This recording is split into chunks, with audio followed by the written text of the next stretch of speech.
Ku itariki ya 11 Nzeri umwaka wa 2001 Leta Zunze Ubumwe za Amerika yagabweho igitero gikomeye kitari kitezwe n'umuntu uwo ari we wese ku isi. Igitero cyahitanye abantu bagera ku bihumbi, kandi icyo gitero cyagabwe n'abantu bagera ku 19 gusa, bose bari baturutse mu mutwe wa Al-Qaeda. Bashimuse indege zigera kuri 4 z'abagenzi maze bazikoresha mu kugaba icyo gitero muri Amerika, kandi bazikoresha mu buryo bubi cyane, uburyo bw'ubunyamaswa. Inyubako za World Trade Center, inyubako ebyiri nini cyane ziri muri New York zikorerwamo ubucuruzi buhambaye, zarasenyutse zigonzwe n'izo ndege. Iperereza rigaragaza yuko abo barwanyi bagera kuri 19 bigabanyije mu ndege enye zose, bakazitwara buhumyi mu kirere, bakazigongesha inyubako zikomeye cyane, batitaye ku bari bari mu izo ndege, nabo ubwabo batiyitayeho, ndetse batitaye no ku bari bari mu izo nyubako. Bazitwaye ku muvuduko muremure cyane, ubundi bakonga inyubako zigera kuri enye zose za Leta Zunze Ubumwe za Amerika. Abari bari mu nyubako bitaba Imana, ndetse n'abari mu ndege badasigaye. Nabo barwanyi ubwabo bari biteguye gupfa. Inyubako zagonzwe harimo inyubako izwi cyane, inyubako ebyiri za World Trade Center, inyubako ndende ziri muri New York zikorerwamo ubucuruzi buhambaye, zarasenyutse, abazirimo bose bitaba Imana, n'abari bari mu ndege. Hagongwa Pentagon, nayo yaratewe, inyubako ikaze cyane muri Leta Zunze Ubumwe za Amerika ibarirwamo ibiro byinshi by'ubutasi cyane. Naho n'indege ya kane yaguye muri Pennsylvania, nayo ihitana abantu benshi. Abo bantu bose hapfuye abantu basaga 3,000 ku iyo tariki gusa. Iperereza ryakozwe na Leta Zunze Ubumwe za Amerika nyuma y'ibi bitero ryagaragaje yuko igitero cyari kiyobowe na Osama bin Laden, ikihebe cyari gihambaye muri ino myaka. Nyuma Leta Zunze Ubumwe za Amerika ikaza kugihitana. Uno yari umuyobozi wa Al-Qaeda, umutwe w'iterabwoba wamenyekanye cyane nyuma y'ino myaka bitewe n'igitero gihambaye wari umaze kwigamba ko wakoze cyo guturitsa ahantu hakomakomeye muri Leta Zunze Ubumwe za Amerika. Buri tariki ya 11 z'ukwezi kwa 9 buri mwaka, Amerika yunamira abo bantu bose baguye mu ibyo bitero, izo nzirakarengane zari zaguye mu bitero. Kuva icyo gihe kandi icyo gitero kikimara kuba, Amerika yahise itangira intambara yo kurwanya iterabwoba, itangira urugamba rutoroshye rwo guhashya iterabwoba. Abantu bakekwagaho kugira uruhare muri iryo terabwoba mu ibyo bikorwa by'ubugizi bwa nabi barafungwaga cyane bose. Hashize amezi make gusa, ku nkombe za Cuba hatangiye gufungirwa bamwe mu bakekwa kugaba kino gitero. Aho hantu hitwaga Guantanamo Bay muri Cuba. Abantu bamwe barahafungiye imyaka myinshi cyane bataburanishijwe. Hari kandi abahanyuze bavuga yuko bahakorewe iyicarubozo rikomeye n'ihohoterwa ritagira ingano. Kandi uko imyaka yagendaga ishira, Guantanamo yahindutse ikimenyetso gikomeye cy'impaka zikomeye ku mutekano, amategeko ndetse n'uburenganzira bwa muntu.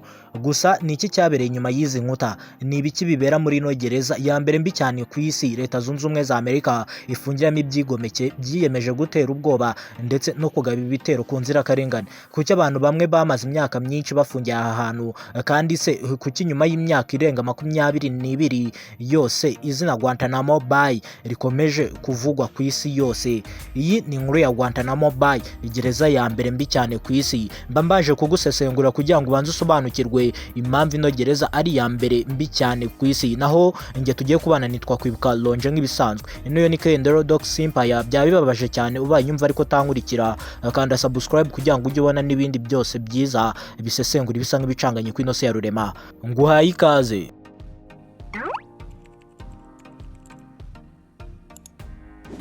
Nyuma y'ibitero byo ku ya 11 Nzeri 2001, Amerika ntiyari itegereje gusa, yatangiye gukora igikorwa gikomeye cyane cyo gushakisha abantu bakekwaho kugira uruhare mu mutwe wa Al-Qaeda n'abandi bakekwagaho gukora ibikorwa by'iterabwoba.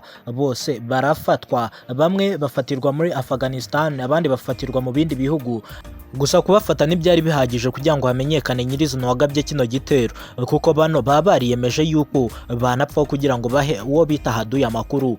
Nibwo rero Guantanamo Bay yatangiye kugira uruhare rukomeye cyane, kuko mu ntangiriro za 2002 abafungwa ba mbere bagejejwe muri icyo kigo cya gisirikare kiri muri Cuba, cyane ko ino gereza yari ikikijwe n'ikigo cya gisirikare ku buryo no gucika cyangwa gucikishwa bitashobokaga. Guantanamo yari igiye kuba ahantu hazwi ku isi hose bitewe n'ibyari bigiye kuhabera. Umujinya wose Amerika yari ifite nyuma yo kubura abantu bagera ku 3,000 yari igiye kuwutura bose bagiye kuyahafungirwa, kubera yuko buri umwe bamufataga nk'ushobora kuba yisha abantu bagera ku 3,000.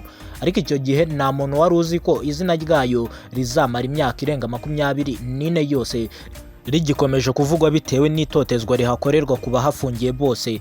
Guantanamo Bay ntago ari gereza yonyine gusa, ahubwo ni n'ikigo cya gisirikare cya Amerika kiri ku kirwa cya Cuba. Amerika yari isanzwe ifiteho ikigo cya gisirikare mbere y'uko iki gitero cyo kwa 11 Nzeri kibaho, ariko nyuma ya 2001 igice cyayo kimwe cyahindutse ahantu hafungirwa abantu bakekwaho kuba bafite uruhare rukomeye mu bijyanye n'iterabwoba. Ariko nyuma y'umwaka wa 2001, umwaka Leta Zunze Ubumwe za Amerika zahuyemo n'ibibazo bikomeye, ibikorwa remezo bikatesekera, imiryango myinshi kabura bayo. Igice rero cy'icyo kirwa cya gisirikare cyahindutse ahantu hafungirwa abantu bakekwaho kuba bafite aho bahuriye n'iterabwoba cyangwa se no kugaba ibitero bigiye bitandukanye. Mu myaka yakurikiyeho kandi abasaga 800 bigeze gufungirwa muri Guantanamo kubera kino gitero kimwe gusa. Bakorewe itotezwa rikomeye kugira ngo batange amakuru akomeje kuba yabageza ku ngano y'ibyo bakeneye kumenya, kandi iyo bafata uwamenyekanyeho gukora icyo gitero, kumuha igihano cy'urupfu ntabwo cyari kuba gihagije, yagombaga gutotezwa bikomeye. Abo bantu uko bari 800 bose banyuze mu itotezwa rikomeye mu by'ukuri koko n'iyicarubozo rihambaye kugira ngo batange amakuru, ariko bamwe baje kurekurwa bitewe n'uko babonaga babaye abere, abandi boherezwa mu bindi bihugu kuhafungirwa no gukomereza itotezwa rikomeye, abandi bakomeza gufungirwa aho ngaho, ari nako bakorerwa itotezwa rikomeye ndetse n'iyicarubozo ritaga kwikiremwa muntu, ariko bitewe n'ibyo Amerika yabakekagaho yumvaga bihagije. Abiyemeje guharanira uburenganzira bwa muntu ku isi barahagurutse bavuganira abo bantu bose bari mu izo gereza, ariko Leta Zunze Ubumwe za Amerika ntago yabahaga amatwi, yarabihoreraga bitewe n'uko yari ifite icyo ishaka kugeraho. Gusa nyuma y'ibyo byose ndabizi neza mwese icyo muri kwibaza ngo niki cyakorerwaga inyuma y'izi nkuta zitangaje kandi zihambaye ziteye ubwoba kurusha izindi zose ku isi. Abantu bose bagejejwe muri Guantanamo Bay ntibari bafite amateka amwe mu by'ukuri. Bamwe bashinjwaga kuba barwanyi b'imitwe y'iterabwoba, abandi bakekwagaho kugira uruhare rukomeye mu bikorwa byategurwaga n'iyo mitwe yose, ari byo byo gutera ubwoba ndetse no kugaba ibitero hirya no hino. Gusa mu izo operasiyo zose zo gukusanya abo bantu bafite imitwe y'iterabwoba, hari n'abafashwe bazira akarengane batari bafite aho bahuriye cyangwa uruhare mu byo bashinjwaga. Kugira ngo rero ikibazo gikemuke, Amerika yagombaga kumenya neza icyo gukora buri muntu wese ikigomba kumukorera kugira ngo hamenyekane abagomba kuguma muri Guantanamo Bay ndetse n'abagomba kurekurwa.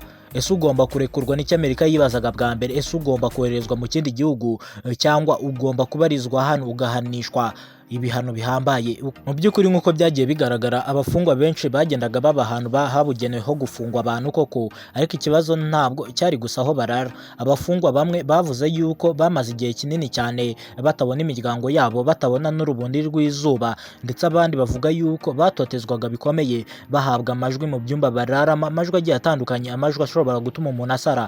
Abandi bavuga ko bafungwaga mu bwigunge bakamara ahantu imyaka myinshi ari bonyine, kandi mu by'ukuri banazira iminyururu, ibintu ibigo bishinzwe kuburanira uburenganzira bwa muntu bitemera. Iyi ni gereza yafungiwemo abantu bagakorerwa iyicarubozo rihambaye ku kiremwa muntu ku isi ya rurema, bitewe n'uko hari abatanze ubuhamya ku buryo bababazwaga cyane, bakababazwa ku mubiri wabo ndetse no mu bwenge. Ibyo byose ni ibirego byatumye imiryango iharanira uburenganzira bwa muntu n'abanyamategeko batangira gukurikirana cyane ibibera muri Guantanamo Bay. Gusa Amerika nta burenganzira yabahaga, kandi uko amakuru menshi yagendaga hanze ni nako impaka zagendaga ziyongera muri rubanda nyamwinshi ikibaza ibyo Amerika iri gukora. Byari bibabaje cyane kubona Amerika, igihugu gikomeye gifite igisirikare gihambaye, gishyirwa hasi n'umutwe w'iterabwoba ukica abantu bagera ku 3,000 mu masegonda make cyane. Muri iki gihe gitangaje kandi gikomeye cyo kurwanya iterabwoba cya Amerika, runo rugamba rutari rworoshye yari irimo, kubona amakuru ku bantu bakekwagaho kuba bafite uruhare mu bitero byari ingenzi cyane ku nzego z'umutekano.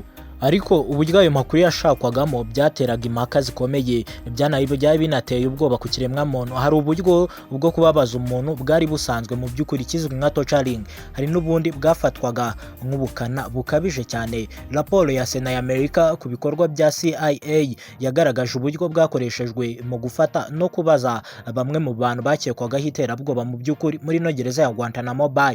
Muri ubwo buryo rero harimo ubuzwi nka waterboarding, uburyo butuma umuntu yumva ameze nk'uri kurohama bamumenaho amazi. Benshi muri mwe ndabizi mujya mubibona mu mafilime mukabibona nk'ibintu bisanzwe, gusa biriya ni iyicarubozo ku kiremwa muntu. Raporo ya Sena kandi yanagaragaje ibibazo bikomeye cyane ku buryo ubwo ari bwo bwose bwakoreshejwe n'ingaruka zabwo. Ubwo buryo bwose yagiye igaragaza ukuntu ari bubi cyane ku kiremwa muntu. Ariko hari ibintu bibiri tugomba gutandukanya. Guantanamo Bay ntabwo yari gereza isanzwe ku buryo CIA, ikigo cy'ubutasi cya Amerika, cyari gupfa kumenya amakuru yayo yose. Bino byari birimo n'ingabo za Amerika Amerika gusa ndetse n'abandi bayobozi bakomeye. Guantanamo yo yari ikigo cya gisirikare gisanzwe cyafungirwagamo abantu, ariko mu by'ukuri byaberaga inyuma y'inkuta z'iyo gereza, byari bidasanzwe. Iri tandukaniro ni ingenzi kugira ngo twirinde kuvanga amateka y'ibikorwa bigiye bitandukanye. Ibikorwa bya CIA n'ibyagiye bibera muri Guantanamo Bay.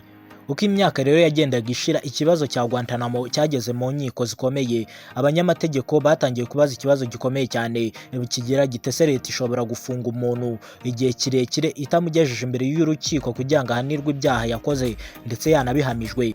Nubwo kino cyari ikibazo ku nkiko, gusa cyabaye igisubizo ku mfungwa zari zifungiwe muri Guantanamo Bay. Buri mfungwa yose yari ikeneye yuko ihabwa ubutabera, bagasuzuma impamvu bafunze, kuko ino gereza aho kuyifungirwamo bavuga yuko byari kurutwa ugapfa, kuko nawe ari kukwica, kuko nta n'uwagusigiraga urwara kugira ngo utiyica. Amerika nayo yarwaniraga itegeko ry'uko bamwe muri abo bantu bari bafitanye isano n'iterabwoba. Ibyo byose Amerika yarabyumvaga, ariko ntabwo byayikangaga kubera yuko yari ishishikajwe no kumenya uwahitanye abantu bagera ku 300 bafite imiryango ndetse n'ibikorwa remezo by'amamiliyari ya Amerika. No gereza ya Guantanamo yateje impaka nyinshi cyane ku isi, cyane cyane mu baharanira uburenganzira bwa muntu ndetse n'abanyamategeko. Gusa riri guteza impaka zigera kuri 2 zikomeye kurusha izindi ku mutekano w'igihugu ndetse n'uburenganzira bwa muntu. Nibyo byari biri kwibazwaho. Gusa mu mwaka wa 2009 Perezida Barack Obama wari uyoboye kino gihugu yatangiye gahunda yo gufunga Guantanamo Bay, nubwo bitari byoroshye kandi yari perezida w'igihugu. Intego yari yo gukemura ibibazo byari biri kwibazwa ku bafungiwe aho ngaho ku icyo kigo cya gisirikare kirimo na gereza, ariko ntabwo byari byoroshye mu by'ukuri nk'uko ndi kubibabwira. Mu by'ukuri bagombaga guhitamo abagomba kuburanishwa, abagomba kurekurwa, ndetse hari n'abandi bagombaga koherezwa mu ibyo bihugu bindi bigiye bitandukanye, yaba ibyo baturukamo cyangwa se ibindi bishobora kubafunga biharanira uburenganzira bwabo. Kandi hari ikibazo kimwe cyari gikomeye cyari kiri hako kanya, cyari kigoye gusobanura kubera impungenge z'umutekano. Mu gihe cya Obama umubare w'abafungwa benshi waragabanutse cyane bitewe n'uko Barack Obama yavuze uti mubare kure. Ubutegetsi bwe kandi bwavuze ko abantu hafi 800 bari bafungiwe muri gereza ya Guantanamo. Abarenga 90% bararekuwe bimurirwa mu bindi bihugu, bamwe abandi baraburanishwa bakatirwa n'inkiko, abandi bagirwa bere. Ariko nubwo umubare wagabanutse, mu by'ukuri Guantanamo Bay ntiyigeze ifungwa kuko hari abagombaga kuhaguma. Guantanamo Bay yabaye amateka ku itotezwa rikomeye ryakoreye inyoko muntu mu mateka y'isi. Guantanamo Bay ntabwo ari inkuru y'imfungwa gusa, ahubwo ni inkuru y'amateka. Amateka yatangiye ku itariki ya 11 Nzeri ubwo Osama bin Laden yashyiraga Amerika hasi mu buryo bugaragara. Ahubwo ni inkuru y'intambara yo kurwanya iterabwoba ndetse n'urugamba rutoroshye rwo guhashya iterabwoba ryari ryibasiye Amerika muri no minsi. Ibi kandi byagaragaje yuko igihugu gishobora gukora ibishoboka byose kugira ngo kirinde abaturage bacyo. Ariko kandi iki ngiki cyabaye ikibazo gikomeye cyane. Benshi bakomeje kwibaza bati kurinda igihugu bishobora gutuma umuntu abura uburenganzira bwe, kandi niba umutekano usaba gufata umuntu ukamugira kuriya byaba bimaze iki?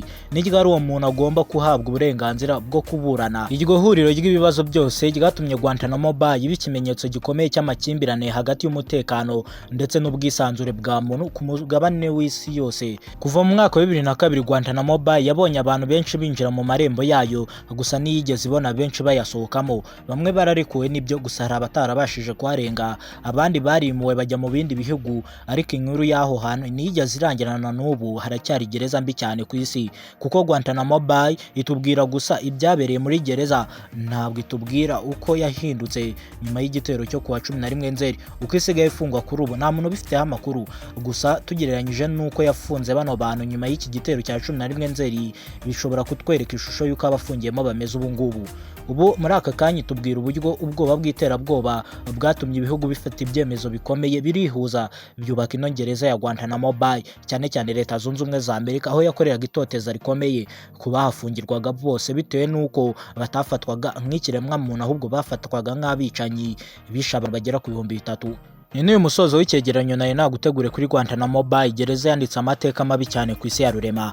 Gereza mbi yafunze abantu benshi, bamwe bakahagwa abandi bakaharenga, ariko bakahava batameze neza yaba mu mutwe cyangwa se ku mubiri. Ngayo nguko rero nge twabanye twakwibuka lonje nk'ibisanzwe, na hino yo ni Kendro Doc Simpaya. Kanda subscribe nimba wari wasobwe kuyikanda kugira ngo nandi yose uzajye wabonera kugenda, ndetse n'ibyegeranyo bicukumbe kandi bisa nk'ibisobanura ibisa nk'ibicanganye ku ino si ya rurema. Amahoro y'Imana akomeze kubana namwe mwese.